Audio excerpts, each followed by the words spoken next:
Welcome to magnet brains. मैं रिया चौहान, आपकी दोस्त और होस्ट फॉर सोशल साइंस। आज आपके लिए ऐसी वीडियो लेकर आई हूँ जो कि आपके लिए बहुत ज़्यादा इम्पॉर्टेंट होने वाली है। जब भी हमको पेपर के बीच में गैप होता है तो हमारा सवाल यही होता है कि कैसे करें। और फिर सबसे बड़ी बात तो कि जब आपका कोई पेपर जैसे एसएसटी जैसा पेपर विद इन सारे पेपर्स के बीच में फंस रहा है, मतलब ऐसा नहीं कि स्टार्टिंग में हो या लास्ट में, बीच में कोई पेपर आ रहा है, तो हम ना पेपर दे के आते हैं तो बड़े मज़े में रहते हैं कि आज तो पेपर दे के आया हूँ, आज नहीं पढ़ाई करूँगा, है ना। ये सबसे बड़ी चीज़ हमारे दिमाग में आ जाती है, जिसकी वजह से हमारा पूरा शेड्यूल जो अच्छा बन सकता है वो ख़राब हो जाता है। और फिर हम आखिरी दिन तक लगे रहते हैं कि ये रह गया, ये रह गया, ये रह गया, कुछ छूट ना जाए, भगवान बचा लेना, इस बार पक्का बचा लेना, अगली बार से मैं अच्छे से कर लूँगा। ऐसी कंडीशन हमारी बनती है। तो ऐसी कंडीशन हमारी अच्छे से ना बने, हम भगवान से सिर्फ आशीर्वाद लेके जाएँ, बाकी सारी तैयारी अच्छे से करके जाएँ। इसीलिए आपको स्टार्ट करने से पहले ये गैप डेज में किस तरीके से प्रिपेयर करना है ये आपको ध्यान रखना है ना। मैं आपको एक तरीका बता देती हूँ, अगर आप इस तरीके को फॉलो करोगे तो बहुत अच्छे से आपका सिलेबस फिर से विद इन 3 दिनों में ही आपका टाइम से कंप्लीट हो जाएगा और आपको बिल्कुल परेशानी नहीं आएगी। आपका सफिशिएंट टाइम बचेगा रिवीजन के लिए भी। और गैप डेज में क्या चैप्टर लाइन बाय लाइन पढ़ना है शुरू से उठा के कि फिर से पढ़ता हूँ, ऐसे नहीं, हमको ये नहीं करना है ना। तरीके भी मैं बताऊंगी कि कैसे आपको चैप्टर्स को कंप्लीट करना है और कैसे उनको समझ के चलना है और फिर कैसे बहुत अच्छे से मार्क्स स्कोर करने हैं। तो ये वीडियो आपके लिए होने वाला है बहुत ज़्यादा इंपॉर्टेंट, तो बहुत अच्छे से शुरुआत से आखिरी तक देखना। ज़्यादा लंबा नहीं रखेंगे क्योंकि एग्जाम टाइम है, तो हम कम समय में ज़्यादा से ज़्यादा चीज़ें कवर करने की कोशिश करेंगे। देखो भाई, तो कहानी कुछ ऐसी है कि समय है हमारे पास में 3.5 दिन का। कितने दिन का? 3.5 दिन का समय। मैं तो आपको जो करवाऊंगी वो करवाऊंगी ही, है ना। वो वीडियोस तो आपको मिलते रहेंगे मेरे, लेकिन आपको अपने एंड पे इन 3.5 दिनों को कैसे यूटिलाइज करना है और इनकी स्ट्रेटेजी कैसे बनानी है ये समझना जरूरी है ना। एक बार एक बंदे से पूछा गया कि भाई मतलब आगे जो है वो तेरा कंपटीशन है ना। तो मतलब उनका कुछ लकड़ी काटने वगैरह का कुछ कंपटीशन पुराने ज़माने में जैसे हुआ करते थे, तो बोले तू क्या करेगा, रोज़ जा जाके लकड़ी काट के ऐसे प्रैक्टिस करेगा क्या? तो उसने बोला नहीं, मैं ऐसा नहीं करूँगा। मैं अगर 15 दिन बाद मेरा कंपटीशन है तो मैं 13 दिन तक अच्छी मेरी कुल्हाड़ी की जो धार है उसको बनाऊंगा। जब वो धार स्ट्रांग हो जाएगी, बहुत ही बढ़िया धार हो जाएगी, तो जाहिर सी बात है लकड़ियाँ तो फट से कटी जाएंगी। तो हमको ये धार बनाने की ज़रूरत है ना। कई बार बच्चे जो है वो पूरे साल पढ़ते हैं और इन गैप डेज में मक्कारी करते हैं तो उनका पेपर बिगड़ जाता है। फिर बोलते हैं हमने तो बहुत पढ़ा था और कुछ नहीं मिला। लेकिन कई सारे बच्चे साल बार नहीं पढ़ते हैं और इन गैप डेज को अच्छे से यूटिलाइज कर लेते हैं तो उनका स्कोर एकदम से बूस्ट हो जाता है। तो यही स्कोर को हमको बूस्ट करना है, इन 3.5 दिनों को फुल फ्लेजेड तरीके से यूटिलाइज करना है। ठीक है। अब आप जैसे आज आए हो साइंस का पेपर देके, है ना, साइंस का पेपर देके आए हो, थके हारे होंगे कि यार बहुत मेहनत हो गई, इतने सारे न्यूमेरिकल्स भी थे, फिर भगवान करे कि अच्छा गया होगा आपका पेपर। विभूति मैम ने आपके साथ में बहुत मेहनत की है ना, तो बहुत अच्छी बात है आपका पेपर। मैं एक आशा करती हूँ कि बहुत अच्छा गया होगा, ठीक है। लेकिन अब अपने को अगले स्टेप की भी तैयारी करनी है, क्योंकि आपके जो मार्क्स होते हैं, जो परसेंटेज होते हैं, वो किसी एक सब्जेक्ट के नहीं होते, वो सारे सब्जेक्ट के मिला के होते हैं। तो फिर हमको ऐसा एक भी कोई पॉइंट नहीं छोड़ना है जिससे हमारा एग्रीगेट जो मार्क्स है वो बिल्कुल बिगड़े, है ना। तो आप साइंस तो करके आ गए हो, लेकिन अब अपने को सोशल साइंस की तैयारी एकदम भयंकर वाली करनी है, ठीक है। तो 3.5 दिन का ये जो आधा दिन है, आधा दिन कौन सा हम गिन रहे हैं? जिस दिन आप साइंस का पेपर देके आए हो, है ना, जिस दिन आप साइंस का पेपर देके आए हो वो कौन सा दिन है? आपका आधा दिन है। तो ये जो फर्स्ट हाफ डे है, इसमें क्या करो ना, मैं समझती हूँ आप बहुत थके आ रहे हैं, आपको रिलैक्स करने की जरूरत है, तो आप आके भले सो जाओ, है ना, अच्छे से। और अगर आप शाम में भी उठ रहे हो, बिल्कुल अच्छे से रिलैक्स करके आप शाम में भी उठ रहे हो, तो आप आपके जो इकोनॉमिक्स के 2 चैप्टर है ना उसको प्रिपेयर कर लो, क्योंकि वो बहुत ही ईजी से चैप्टर है और बहुत ही सरल से चैप्टर है और वो आप भूलोगे भी नहीं, है ना, एग्जाम टाइम तक। गलती से भी नेशनलिज्म इन इंडिया पहले दिन मत करना, नहीं तो एग्जाम टाइम तक भूल जाओगे। आपको फर्स्ट हाफ डे जो आपका बच रहा है उसमें आराम से रात में बैठ के 1 घंटे में आपको क्या करना है? मनी एंड क्रेडिट कर लेना है। और 1 घंटे में आपको क्या करना है? ग्लोबलाइजेशन एंड इंडियन इकोनॉमी करना है। हम 1 घंटे में कैसे करेंगे?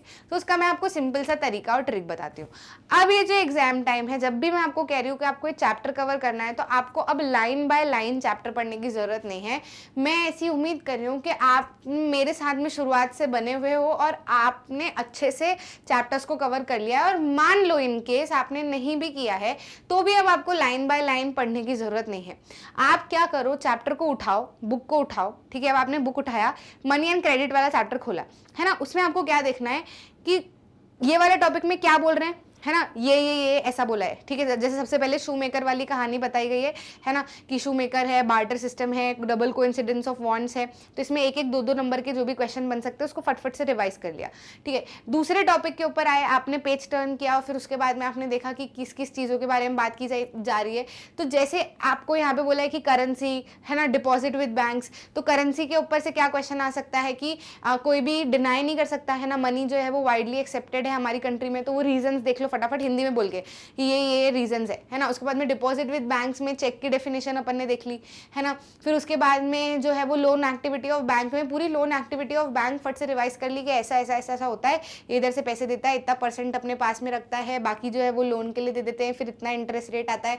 फिर ये जो इंटरेस्ट रेट डिपॉजिटर को दिया जाता है और जो बोरोवर लेके जाता है, तो बोरोवर का लिया हुआ इंटरेस्ट रेट माइनस डिपॉजिटर को दिया हुआ इंटरेस्ट रेट ही जो है वो बैंक की इनकम होती है। तो ये फट से आप मतलब आपको ना फट से पन्ने पलटते जाना है और हर टॉपिक में देखते जाना है कि क्या क्या बोला हुआ है, हिंदी में अपने सेंटेंसेस बनाते जाना है कि इसके अंदर ये है, ये क्वेश्चन पूछा तो इसका आंसर ये आएगा, इसमें 2 नंबर का ये 3 नंबर का ये बनेगा इतना, ठीक है। तो आपका ना फट से विद इन 1 घंटा, तो मैं ज्यादा ही बता रही हूँ आपको, है ना, मतलब मुश्किल से 45 मिनट, या जिसने बहुत अच्छे से पहले से पढ़ा हुआ है उसको तो आधा ही घंटा लगेगा और पूरा चैप्टर बढ़िया से उसका रिवाइज हो जाएगा, ठीक है। तो आपने क्या कर लिया, आपने चैप्टर को अच्छे से पढ़ लिया, उसके साथ साथ में आप क्या देख लो, फट से एनसीईआरटी सोल्यूशन को भी घुमा लो कि ये वाला क्वेश्चन पूछा, मान लो आरबीआई का फंक्शनिंग क्या है, आरबीआई के रोल क्या है, तो फट से देख लिया कि भाई ये क्या करते हैं, बैंक वगैरह को कितना इंटरेस्ट रेट देना है, ये सारा डिटरमाइन करते हैं, सुपरवाइज करते हैं फॉर्मल सेक्टर्स की एक्टिविटीज़ को, है ना। फिर उसके बाद में देखते हैं कि ये बिजनेसमैन को ही तो सिर्फ लोन नहीं दे रहे हैं, पुअर वगैरह को भी दे रहे हैं कि नहीं दे रहे हैं, तो ये बैंक वगैरह के ऊपर ध्यान देते हैं, ये भी ध्यान देते हैं कि बैंक अपना कैश बैलेंस बनाए हुए है कि नहीं है। तो ये सारी चीज़ जब आप हिंदी में ध्यान रखोगे ना, तो आप अपने आप एग्जाम में फट से हिंदी में बोलते जाओगे और इंग्लिश में आपके सेंटेंसेस बनते रहेंगे, बिल्कुल मिस नहीं होगा। वही यहाँ पे अभी से आप लाइन बाय लाइन पढ़ोगे कि एक एक लाइन, एक एक वर्ड आपके दिमाग में छप जाए, तो आपको एक एक दिन लग जाएगा एक एक चैप्टर कंप्लीट करने में, और उसके बाद में भी आपको लगेगा कि कुछ भूल रहे हो, है ना। लेकिन जो तरीका मैं आपको बता रही हूँ माइंड मैपिंग करते हुए कि ये पेज है, इसमें ये टॉपिक है, टॉपिक के अंदर ये चीजें बोली है, इसके अंदर ये क्वेश्चन है, इसके आंसर ये है, फिर पेज पलटा, इसके अंदर ये टॉपिक है, इसके अंदर ये चीजें बोली है, इसके अंदर ये क्वेश्चन है, इसके आंसर ये है ना। तो आप जब इस तरीके से करोगे ना फट, तो आपको एग्जाम में जब क्वेश्चन जैसे ही दिखेगा वैसे ही ध्यान आ जाएगा कि इस पेज के पीछे ये वाला टॉपिक, इसके अंदर ये वाला क्वेश्चन था, इसके अंदर ये पॉइंट्स आएंगे, तो फटाफट से आप आंसर लिख पाओगे, है ना। तो हमको तरीका सुधारना है अपना, यहाँ पर अब अपने को पूरे चैप्टर की लाइन बाय लाइन रीडिंग करने की जरूरत नहीं है, माइंड मैपिंग हमको करते हुए चलनी है। फिर साथ में जो मोस्ट इंपॉर्टेंट डिफरेंसेस हैं मैंने आपको करवाए हैं वो भी आप देख लो, मोस्ट इंपॉर्टेंट क्वेश्चंस करवाए हैं वो भी आप देख लो, है ना। वो भी सारे जैसे प्रैक्टिस आप ऑलरेडी कर चुके हो, लिख चुके हो, अगर आपके पास में टाइम है तो आप लिख भी सकते हो, अगर ऐसा लग रहा है कि नहीं टाइम है तो आप उनको फट से रिवाइज कर लो पॉइंट बाय पॉइंट, इसका पॉइंट ये वाला पॉइंट, ये वाला पॉइंट, ये वाला पॉइंट, ठीक है। समझ में आया। इनके कीवर्ड्स आपको जरूर से ध्यान रखने जब भी आप आंसर्स वगैरह देख रहे हो कि मेन कीवर्ड्स आपको इसके अंदर यूज करने ही करने हैं। जैसे कि जब आप सेल्फ हेल्प ग्रुप की बात कर रहे हो तो उसके अंदर आपको कुछ बातें लिखनी ही लिखनी है, ठीक है। जैसे कि जब आप अपने रोल ऑफ आरबीआई देख रहे हो तो मैंने जो पॉइंट्स बताए वो आपको पॉइंट्स लिखने ही लिखने हैं, है ना। जब आप लोन एक्टिविटी ऑफ बैंक बोल रहे हो तो 15% वो अपने पास में कैश बैलेंस रखते हैं, है ना, तो ये चीज़ आपको लिखनी लिखनी है। तो कुछ पॉइंट्स हैं कि जो आपको लिखना ही लिखना है, छोटे छोटे, वो टीचर देखेगा कि हाँ ये पॉइंट लिखे हैं तो वो फटफट से आपको सही सही पे टिक कर देगा, है ना। तो पहले दिन हमने क्या कर लिया, इकोनॉमिक्स दोनों चैप्टर हमने कंप्लीट कर लिए।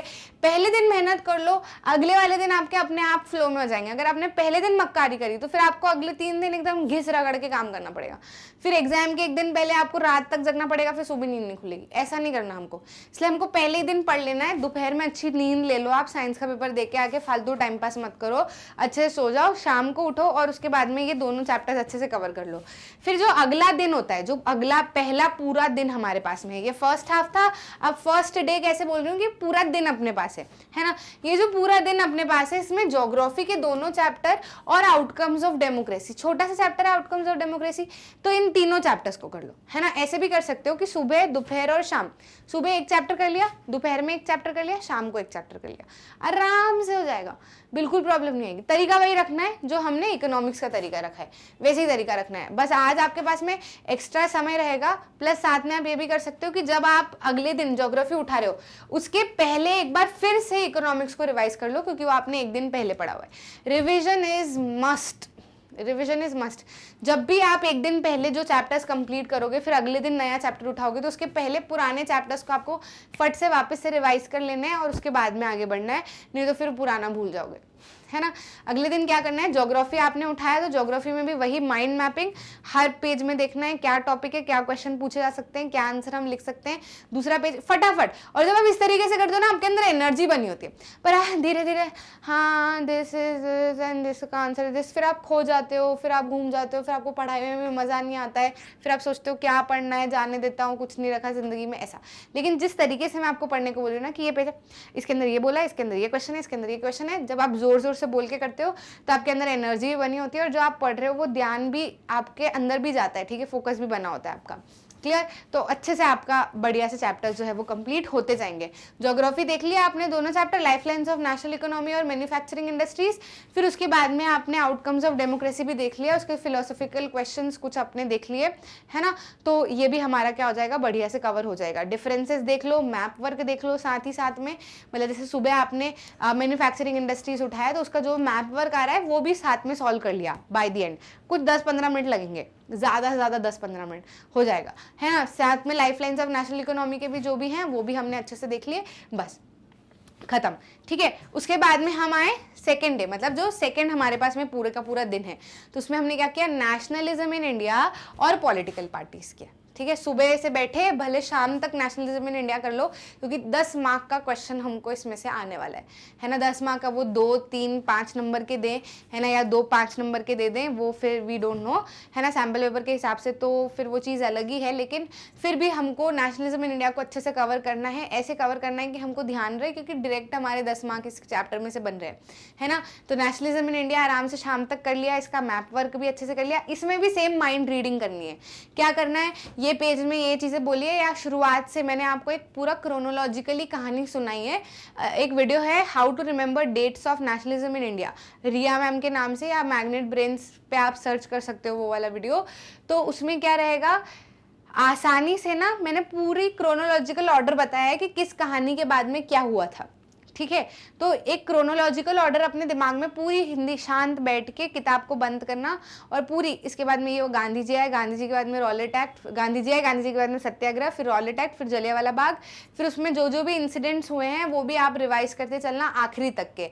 एक बार पूरी कहानी आपने बना ली, फिर चैप्टर उठाना, बुक उठाना, फिर उसके बाद में पढ़ना कि हाँ देखो ये है, ये है, ये है, इसके अंदर ये क्वेश्चन पूछा जा सकता है, सत्याग्रह में ये क्वेश्चन पूछा जा सकता है, रॉलेट एक्ट में ये क्वेश्चन पूछा जा सकता है, जलियांवाला बाग में ये क्वेश्चन पूछा जा सकता है, साइमन कमीशन पे ये क्वेश्चन पूछा जा सकता है ना। आपके लिमिटेशंस पे ये पूछा जा सकता है, प्लस आपके नॉन कॉपरेशन में जो अनफोल्ड हुए हैं अलग अलग जगह पर, उसमें क्या पूछा जा सकता है। ऐसे अपने को क्या करना है, पूरा का पूरा माइंड मैपिंग इसकी पूरे चैप्टर की कर लेनी है, ठीक है। फिर उसके बाद में मैप वर्क अच्छे से रिवाइज कर लेना है, और जो भी डिफरेंसेस इस क्वेश्चन में से आ सकते हैं, मैंने जो वीडियो बनाया है उसमें से भी आप इसको देख सकते हो, ठीक है।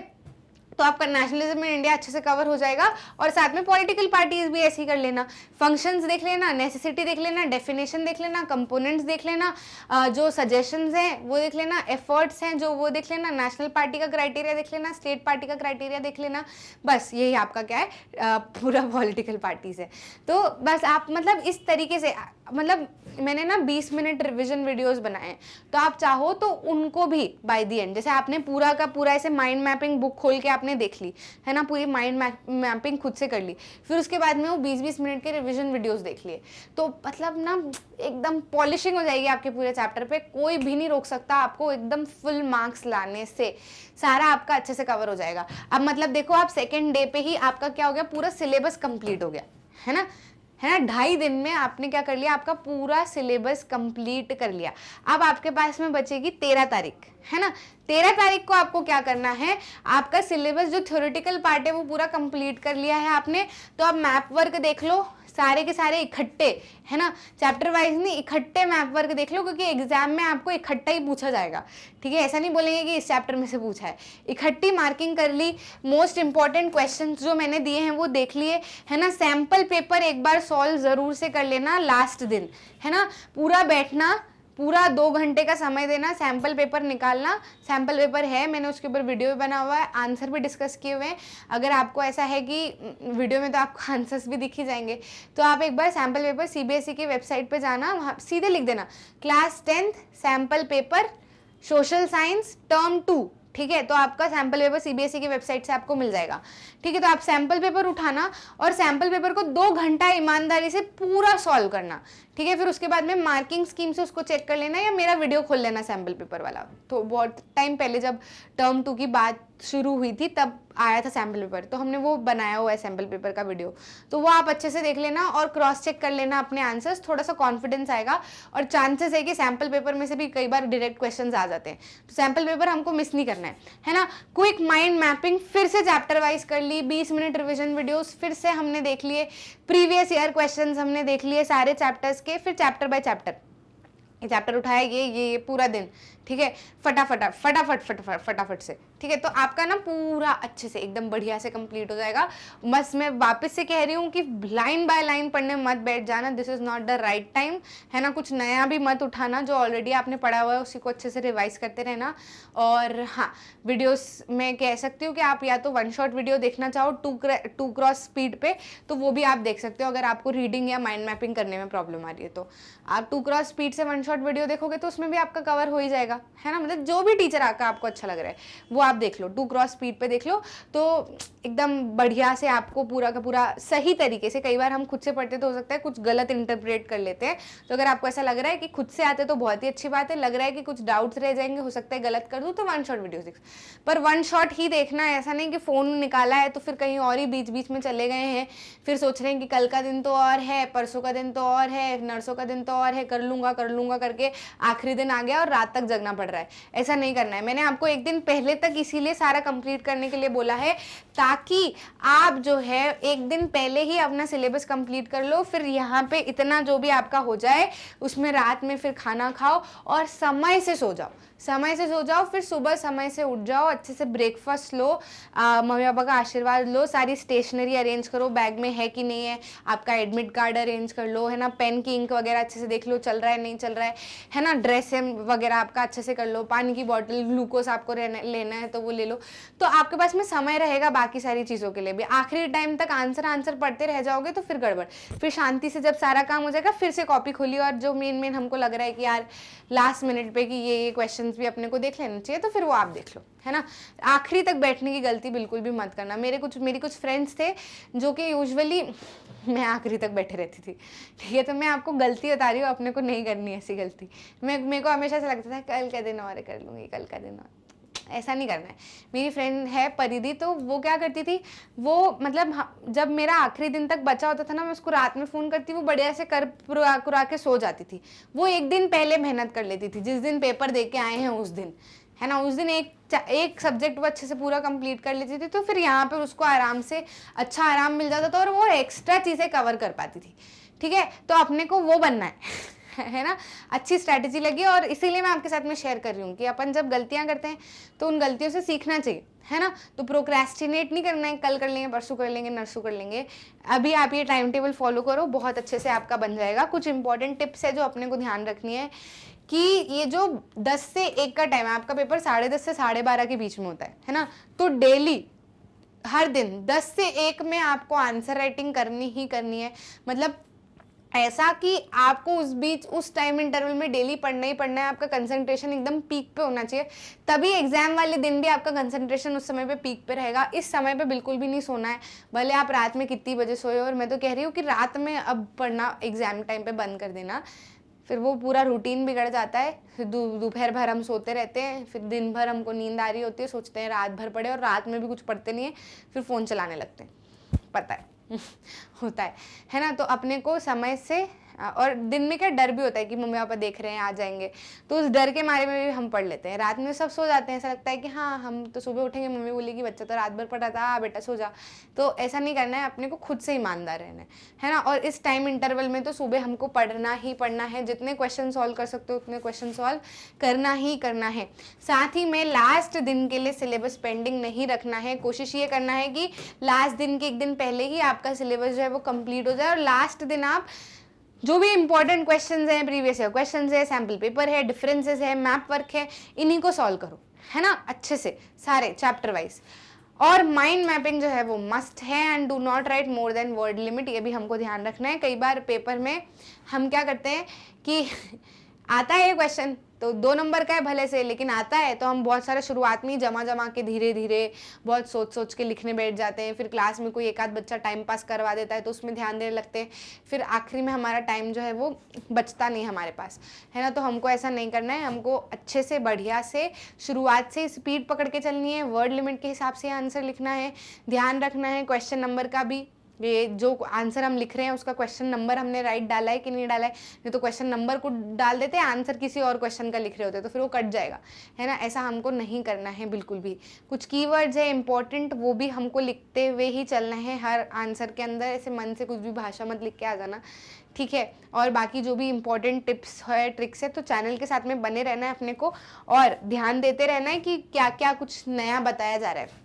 कोशिश यही रहेगी कि कुछ भी हम मिस ना करें, और ऐसी भी कोई सी टिप आप मिस ना कर जाए जिससे आपका फ़ायदा जो है वो रुक जाए, है ना। ज़्यादा से ज़्यादा सारी चीज़ें आपको प्रोवाइड करने की कोशिश करूँगी, बस आप बने रहना और अपनी पढ़ाई पे ध्यान देना, ठीक है। जितना खुद से करोगे उतना ही काम आएगा।